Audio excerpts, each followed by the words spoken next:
The story I'm about to tell you is the reason why this channel exists. You see, years ago I said to myself that I would create a true crime YouTube channel if it's only to tell that story. It's centered around this man, Jean-Claude Romand, a respected doctor, a devoted husband, a loving father, or so everyone thought. Because for 18 years of his life, this man woke up to go to a job that didn't exist and supported his family on a salary that he never earned. His life was entirely fabricated. Every detail, every credential, every relationship built on a lie. A lie that his wife, his children, his parents lived and breathed. And yes, you heard that right. He did that for nearly 2 decades. And when the truth threatened to surface, Jean-Claude Romand, he didn't run, no, he did the unthinkable. Welcome to Espresso Crime. I'm François, lawyer by day and obsessive storyteller by night. If this kind of slow burn intrigue is your thing, hit like and subscribe and allow me to entertain you.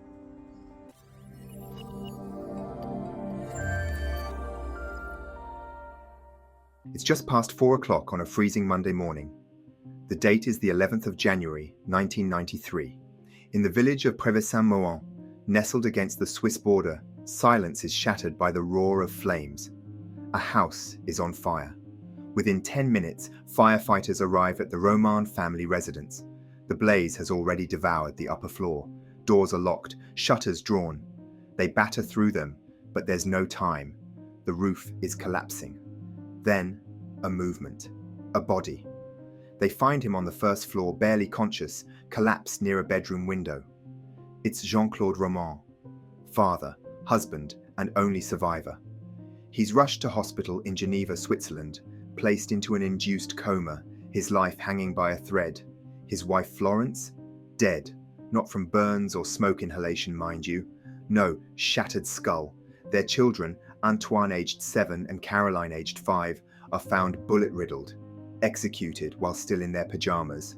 A grotesque crime scene with one survivor spared by fate. The police can't talk to this lucky man. The investigation will have to start without him. Oh well. Back at the house, the police's first observation is that the crime scene makes 0 sense. There is no evidence of forced entry, no sign of a burglary gone wrong, no trace of an intruder's escape, just 5 fires lit in different corners of the house. And gasoline, lots of gasoline, under the children's beds, in the stairwell, in the attic. One detail disturbs the gendarmes most. Inside the master bedroom, where Jean-Claude was found unconscious beside his wife, a towel has been tucked neatly under the door, as if someone had tried to keep the smoke out. And that's only just beginning. You see, later that same day, 50 miles away in the mountainous region of Jura, gendarmes arrive at another house, Jean-Claude's childhood home. His elderly parents hadn't answered their phone. The police break in. What they find freezes them. Jean-Claude's father lays sprawled on the floor, shot in the back. His mother is nearby. 3 bullets through her lungs. Even the family dog has been executed. The door is locked from the inside. No sign of struggle, no sign of theft, just blood, precision, and silence. Another crime scene that does not add up. The investigators contact the last people who had contact with their survivor. They start with his phone records. One call stands out. A late-night conversation with a woman living in Paris the night before their gruesome find. When gendarmes ring her, they ask a routine question. "Do you know Jean-Claude Romand?" She breaks down in tears.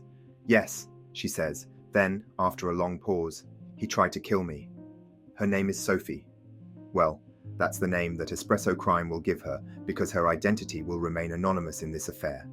A Parisian, in her 40s, independent, cultured, accomplished. She works in the pharmaceutical sector, a job that puts her in regular contact with researchers, academics, and health experts. That's how she meets Jean-Claude Romand, at a professional event. He introduces himself with all the ease and confidence of a man used to admiration as a senior doctor at the World Health Organization, the United Nations agency responsible for international public health based in Geneva. To Sophie, he seems brilliant and charming in that old world way. Serious but gentle. She is flattered by his attention. He tells her he's divorced. He's raising 2 children on his own. that he's dedicated his life to fighting illness, particularly cancers, because he himself is battling a rare form of lymphoma. He doesn't ask her for sympathy, which, of course, makes it easier to give him all of it. They begin seeing each other casually. Dinners, calls. They are close but distant, if you see what I mean. Over time, Sophie gives him money. Not out of love, but out of an implicit trust she now has for him. He speaks of opportunities in Swiss banking with high-yield investments lubricated by his WHO networks. He's vague but credible enough that in late 1991, Sophie wires him the equivalent of $150,000, her entire savings. Then, things change. By the end of 1992, Sophie wants her money back. She's not angry, not yet, just insistent. But Jean-Claude stalls. He tells her the funds are locked, that Swiss banking rules are complex, but that her cancer-stricken benefactor is doing all he can. She starts to suspect something. So Jean-Paul tries to do what is always done with suspicion: erase it. On Saturday, January the 9th, 1993, Jean-Claude invites her to dinner, a glamorous evening, he says, at the country home of the then Minister of Health, Bernard Kouchner. She must come, not least because he intends to return her investment in full plus interest after the visit. She excitedly agrees. They drive towards the leafy suburbs of southern Paris. The night has fallen. The road winds into thick forest. He says they're lost, that the address is in the boot. He gets out, only to come back with a box, a necklace, a surprise gift. Close your eyes, he says. She does, and in that instant, he attacks first by dousing her in tear gas, then shocking her with a stun gun. A cord appears. He tries to strangle her, kill her, make her disappear into the woods. But Sophie is a fighter. Something primal bursts through. She fights, claws at him, screams, kicks, and then as quickly as it began. He stops and begins sobbing like a child, telling her it was a moment of madness, that his cancer and the pills made him do it. It wasn't him. He begs her not to go to the police. If she told anyone, he said, everything would collapse. His career, his family, his life. He drives her home and calls her minutes later, pleading for another chance. She refuses. And then she hears about the fire, about the family, more importantly, the timeline. She immediately knows that night she was meant to be his final kill. The police glue on the receiver, cannot believe their ears. Could it be that the survivor in the hospital is not the victim, but the perpetrator? Their next move is to contact his employer, the WHO acronym for World Health Organization we mentioned earlier, and Jean-Claude Romand's place of work for the past 18 years. His employer and work colleagues will tell them more about the man. But another shock. We've never heard of him, the United Nations official tells them. Wait a second, we have it on good authority that Romand has been working there for 18 years. This must be a mistake. Please check again. But no, this is no mistake. They are categorical that this man has never ever been an employee of theirs. In fact, the police soon find out that their fire survivor has never worked anywhere and dropped out of medical school after the second year. For nearly 2 decades, Jean-Claude Romand had lived like a man of prestige, respected, wealthy, admired. He had a beautiful home, generous in-laws, friends in high places, a brilliant wife, children dressed in perfect little coats. Neighbors and friends speak of him fondly. He was a meticulous man, quiet, private, but fiercely cerebral. He drove to Geneva every morning with the commuters. Even seasoned doctors were taken in. At parties, they'd tell his wife Florence, "Your husband is brilliant. His medical knowledge is outstanding. Put me to shame, he does." All this was in fact a lie. Now the mask is off. The lies are exposed. The fire, the massacre of his family, his parents, the brilliant career. What else is this fantasist hiding from them? It's time for the police to confront the patient about what really happened on that Saturday. When Jean-Claude Romand wakes up, he is surrounded by doctors, police officers, and silence. They don't show their cards at first. They let him talk. His first words: "A man in black broke into our house. He killed everyone. I survived." But when they tell him about his parents, found shot to death in their home, Jean-Claude feigns shock. He murmurs something biblical, almost rehearsed. "Thou shalt not kill." I could never do that. I am a Christian. But the investigators don't have time to play games. They confront him with what they know, including the gasoline receipts, the locked doors, the matching bullets, the staged suicide. And let's not forget Sophie. His lies, once airtight, are like smoke. He confesses. The bloodbath began on Saturday, 9th of January 1993. The house is quiet. Florence, his wife, is upstairs still sleeping. Antoine and Caroline, their children, are downstairs already up taking advantage of the laxed supervision to watch cartoons. Everything looks normal, but Jean-Claude Romand is not normal. He walks into the kitchen, picks up a kitchen mixer and goes upstairs, and then, as if he's flicking off a switch, he crushes his wife's skull with it. No rage, no yelling, just silence and impact. Then he walks back downstairs to join his children. They're watching TV, unaware that their mother is dying just one floor above. Jean-Paul. He sits with them for an hour. Imagine that. Then he takes Caroline by the hand and leads her to her bedroom. He pretends to take her temperature, tells her to lie down, head under the covers, and fire 3 small caliber bullets into her chest. Then he does the same to Antoine. He's just eliminated his entire family like items on a checklist. And when it's done, when the house is full of the stench of blood and gunpowder, Jean-Claude Romand gets up and resumes his day. He runs errands, picks up the newspaper and calls his parents to invite himself over for lunch. He drives 85 kilometers to their house to execute them, while his mum is presumably shopping to prepare a loving meal for her son. They welcome him. They hug him. They set the table. After lunch, Jean-Paul leads his father upstairs, supposedly to check a radiator. Once there, he shoots him in the back. He does the same with his mother. The last bullet he reserves for the family dog. 5 murders, 4 generations, in 12 hours. Charging Jean-Paul for murder becomes obviously a formality. The police know right then that this case is front-page news material. They are right. The media reaction is instant and ferocious. France reels. Here was the perfect man, brilliant, discreet, compassionate, a doctor at the United Nations, a father, a husband, now revealed as a fraud, a killer, child killer, a walking illusion. The press christens him France's biggest impostor. Headlines scream betrayal, the doctor that never was, the man who killed to protect a lie. Editorials rage, commentators dissect his pathology. Was it narcissism, madness, cowardice? Talk shows debate him. Psychiatrists are paraded on screen.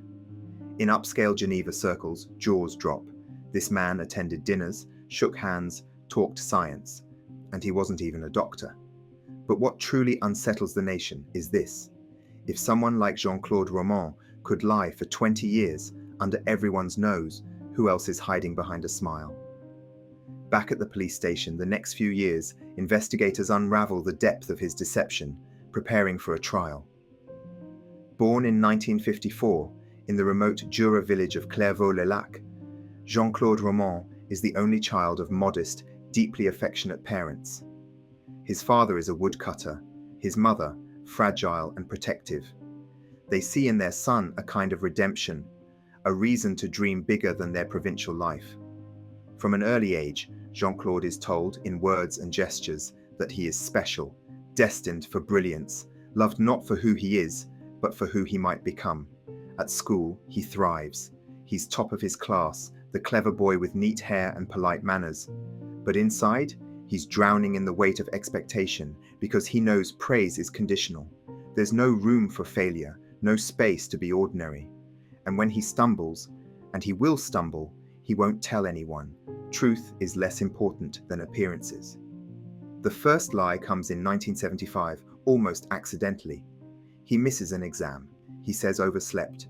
Maybe, or did he panic? But instead of confessing, he pretends to the girlfriend that in later years will become his wife that he passed. A tiny fiction, just for now. But one lie demands another, and then another. Before long, he's invented an entire career, medical school, a PhD, a job at the World Health Organization. His family never suspects a thing. For an astonishing 18 years, Jean-Paul Romand maintained the illusion of a 9-to-5 life. But how did this master of deception actually spend his days? Well, he tells the police that he sat in libraries, wandered supermarket parking lots, read medical journals to mimic the language of a profession he never entered, drove aimlessly for hours to fill time. He lingered at the border to maintain the illusion that he'd crossed into Switzerland for meetings that never existed. When pretending to attend medical conferences in Cancun, Mexico, he would never fail to bring back a Mexican souvenir. Effective deception is all in the details. The family lived comfortably without extravagance, so how did he finance his lifestyle? The house, the car, the ski holidays in Megève, the elegant weekends in Paris. How did a man with no job, no income, sustain the illusion for nearly 2 decades? The answer is as unsettling as the man himself. Jean-Claude Romand became a parasite, but a meticulous one. He fed off the trust of those who loved him, his parents, his in-laws, old friends from university. He spun tales of lucrative Swiss investments, insider access to international health funds, secret portfolios only he could manage promising steady returns, no risks. And they believed him. Jean-Claude, the doctor, the researcher, the solid family man could be trusted. Over the years, he siphoned off nearly €1 million worth. When his own parents sold their property, he convinced them to entrust him with the proceeds. Hindsight suggests Florence, his wife, may have sensed that something wasn't right. Whenever she asked about money, Jean-Claude tells the police that he would give vague answers. He was always working, always traveling, always tired. And she believed him, or wanted to. She never visited his supposed office at the WHO, but once challenged him for not taking her and children to his employer's famed Christmas parties. Friends later recalled that there were moments where Florence seemed anxious, withdrawn. Some noticed she rarely spoke about her husband's work in detail. Jean-Claude had built his lie like a fortress, and Florence, trusting and loyal, never pushed at the walls or may not have wanted to. Who knows? One thing is for sure, if she ever did suspect, she carried it quietly. Until the end. As Jean-Paul's debts grew and sources dried up, he became desperate. He forged tax documents, invented financial crisis. During the lengthy interrogations, he'd tell the police, "Every time I thought I was about to be found out, a miracle happened and more money came." But by 1993, the walls had finally closed in. Sophie, his brother-in-law, even his parents were calling in the loan. Trapped, Jean-Paul saw only one way out. The trial of Jean-Claude Romand opens in June 1996 at the Cour d'Assises in Bourg-en-Bresse.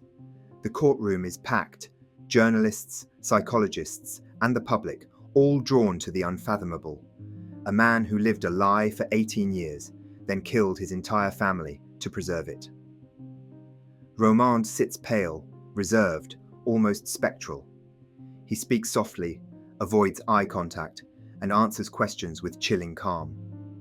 The only moment he shows real, raw, unguarded emotion is when they mention the dog, the family Labrador he shot in the garage. The defense argues not for innocence, but for understanding.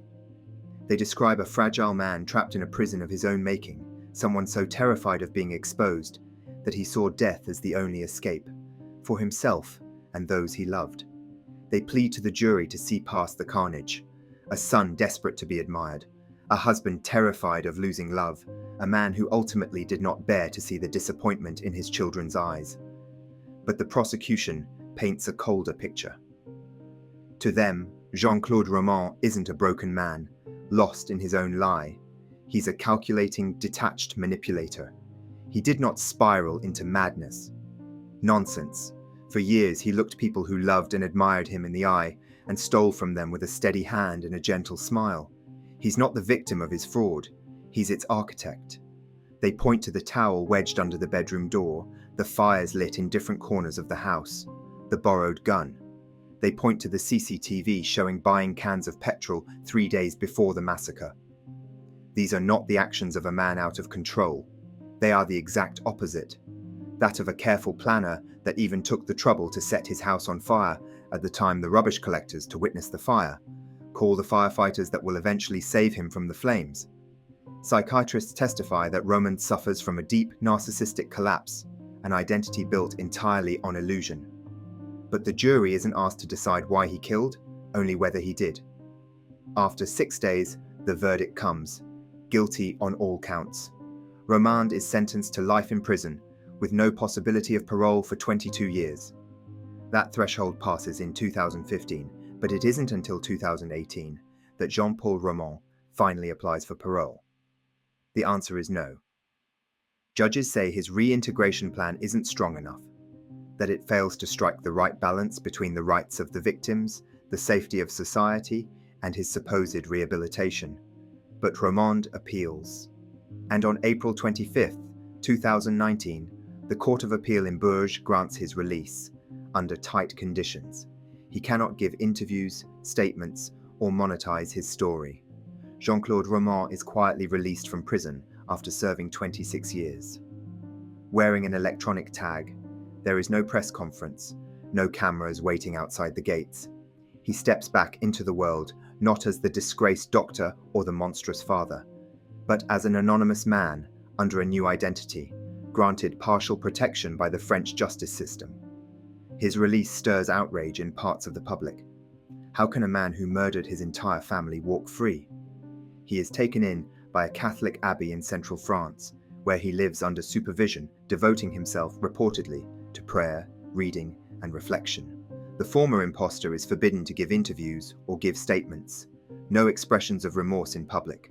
The man who once orchestrated every detail of a fabricated life has now disappeared into obscurity. Jean-Claude Romand's story has haunted France for decades. It became the chilling inspiration for The Adversary, Emmanuel Carriere's best-selling book, and its chilling film adaptation starring French superstar Daniel Auteuil. The story of a man who built his entire life on a lie so perfect, so complete, that when it finally began to reveal, he chose murder to protect it. And yet in 2019, Romand walks free. He steps out of prison under a new name, sheltered by a religious community, far from cameras and lest we forget the 6 graves he left behind. Forbidden to give interviews, Romand claims to spend his days in reflection, prayer, and silence. We might have to take his word for it. After all, he never showed any true remorse for what he did. Or maybe Romand is also a victim of a mental illness that kept him prisoner for 20 years, making him deserving of our pity. Hard to say, for Florence is gone, Antoine, Caroline, his parents, even his Labrador, all gone. Last time I checked, there is no parole for the dead. So what do we do with that? For a man who murders his family and is granted the right to disappear into a quiet life. Is it rehabilitation, forgiveness, clemency, or just the final cruel irony that the greatest impostor of our time has been allowed to vanish once more into another fiction of peace? I hope you enjoyed this story. Until the next episode, take care of yourself and of each other.